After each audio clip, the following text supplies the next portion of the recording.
भुदरगड तालुक्यातील अनब बुद्रुक इथल्या घराच्या दरवाजाचं कुलूप उचकटून दागिने आणि रोख रक्कम चोरणाऱ्या एकाला कोल्हापूर स्थानिक गुन्हे अन्वेषण शाखेनं 24 तासांच्या आत अटक केली आहे। बाबू राजू शेख असं या चोरट्याचं नाव असून त्याच्याकडून 40,000 रुपये किमतीचा मुद्देमाल जप्त करण्यात आला आहे।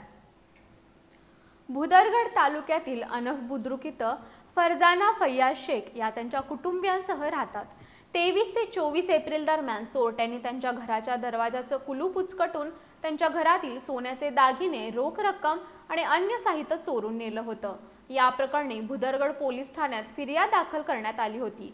या प्रकरणी कोल्हापूर स्थानिक गुन्हे अन्वेषण शाखेच्या पोलिसांनी या परिसरातील सीसीटीव्ही कॅमेऱ्यांची पडताळणी केली होती।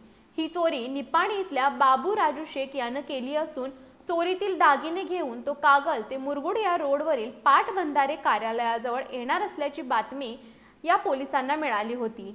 त्यानुसार या ठिकाणी पोलिसांनी सापळा रचला होता। या दरम्यान या ठिकाणी आलेल्या बाबू राजू शेख याला पोलिसांनी अटक केली।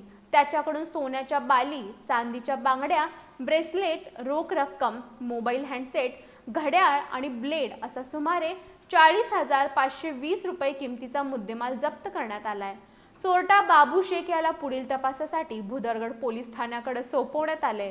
पोलीस अधीक्षक निलोत्पल बसू, अपर पोलीस अधीक्षक डॉक्टर बी धीरज कुमार, अण्णासाहेब जाधव यांच्या मार्गदर्शनाखाली पोलीस निरीक्षक सुशांत चव्हाण, पोलीस उपनिरीक्षक जालिंदर जाधव, पोलीस अंमलदार राजू कोरे, हिंदूराव केसरे, योगेश गोसावी, रोहित मर्दाने, संजय देसाई, समीर कांबळे, सतीश जंगम, सतीश सूर्यवंशी आणि अमित मर्दाने यांनी ही कारवाई केली।